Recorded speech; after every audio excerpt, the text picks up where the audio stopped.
And my dad talked about really what was one of the most difficult times of our entire life, very challenging. One of the things I learned in that time when my mom was getting ready to make her transition, and she was so very, very sick and so very physically challenged, was that I learned something that I thought was probably true, but I didn't know it. And I got to know it. And what it is that the spiritual qualities of life, peace, joy, wisdom, clarity, harmony, abundance, prosperity, creativity, all of these spiritual qualities, they literally are omnipresent and omnipotent. They're omniactive. They're always live streaming 24/7. And if we're not experiencing them, it's because we have a block. We have a pattern in our mind that's blocking it. And what we can literally do is we can intend to release the block so that we can once again experience our natural state, which is to be in the flow of these spiritual qualities. So I knew that and I teach that, but I learned it on a new level when I was in that experience with my parents, because I would wake up in the morning and I would try to get up as early as I possibly could, because my mom would get up at 6 or 6:30, and I wanted to have a chance to do some prayer and meditation before she got up, because the minute she got up, I was on call, and it was sometimes, you know, just nonstop. And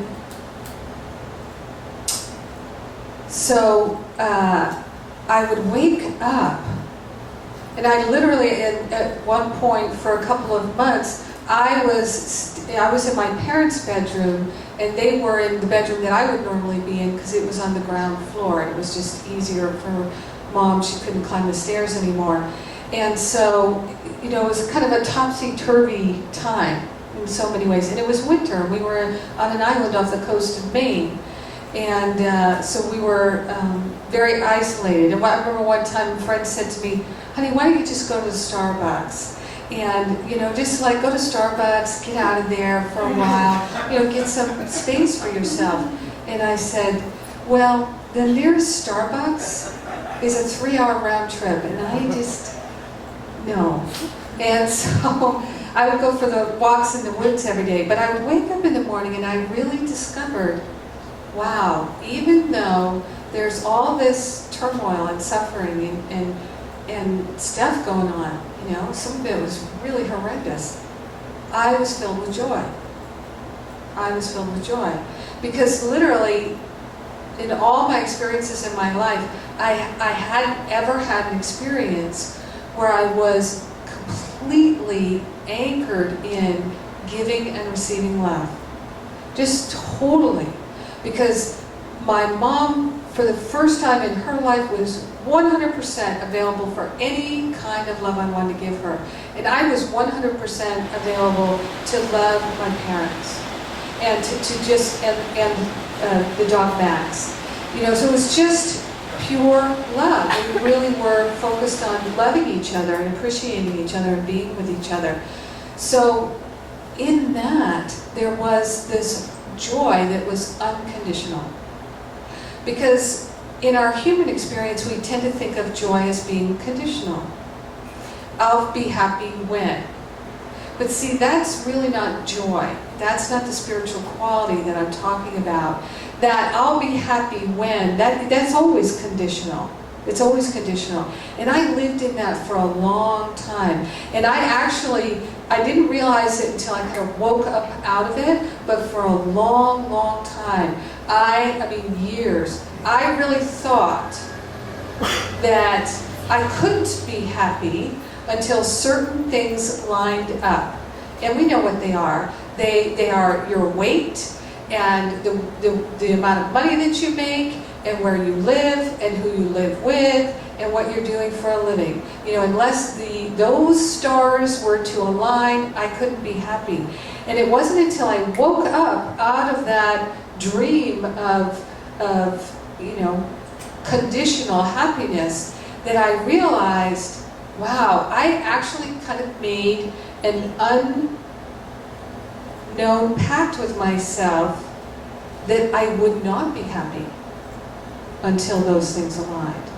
Because if I allowed myself to be happy before those things aligned, they might never align. I might become complacent, right? I might get lazy. I might stop driving myself to accomplish and achieve and to get there, right? And if I did that, I could just become like somebody else laying on the sofa watching TV, eating chips, right? If I could be happy, if I allowed myself to be happy living that way, then I could never have the life I truly wanted, which was about accomplishment in the world and how things looked.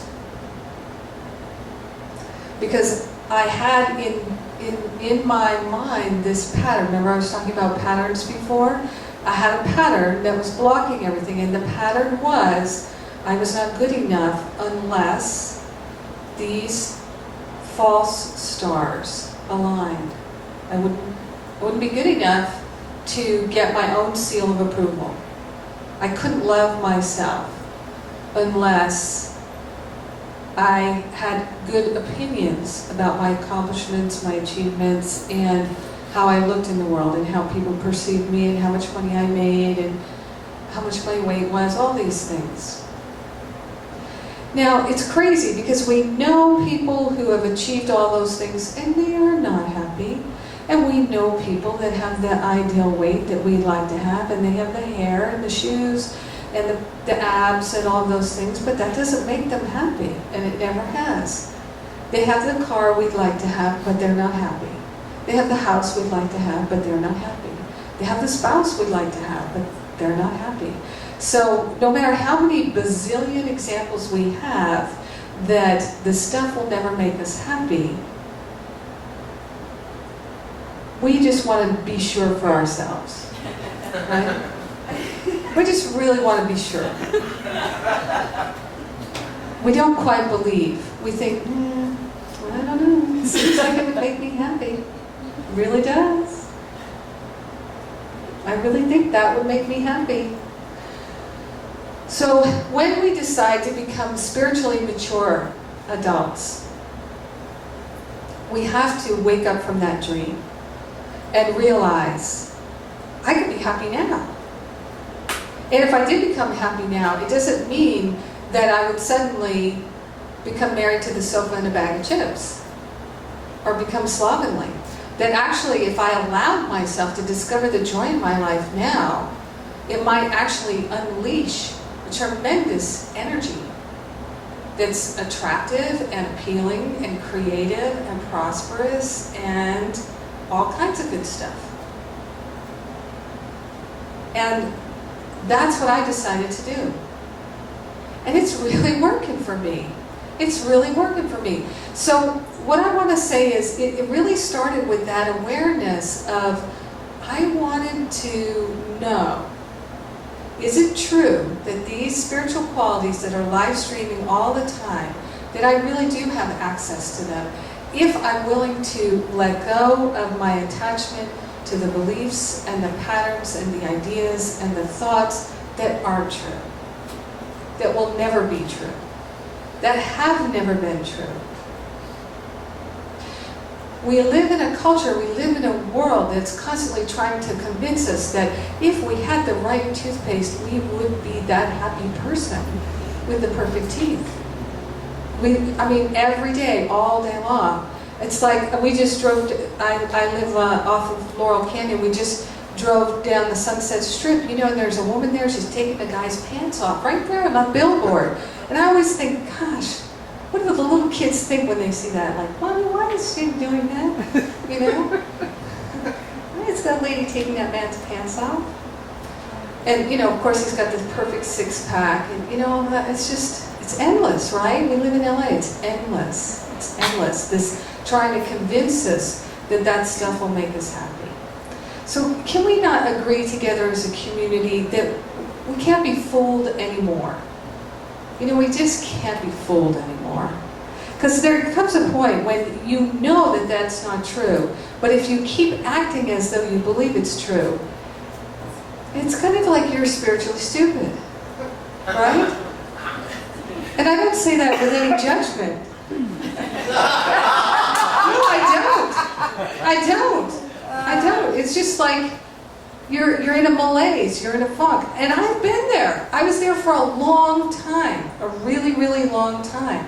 I know I just gave Jesse a lot of, we're going to be working that backwards and forwards in his blog and spin class and everything else. And this is the thing that I have found so often, and it fits right in with what Jesse was saying, is you can't just read books, you can't just have conversations, you can't just think about spiritual truth. You have to make a decision in your heart and hold to it in your mind that you want to know it, you want to live it, you want to feel it, you want to understand it, you want to embody it, you want to embrace it, you want to be the billboard for it. You really do. Everywhere you go.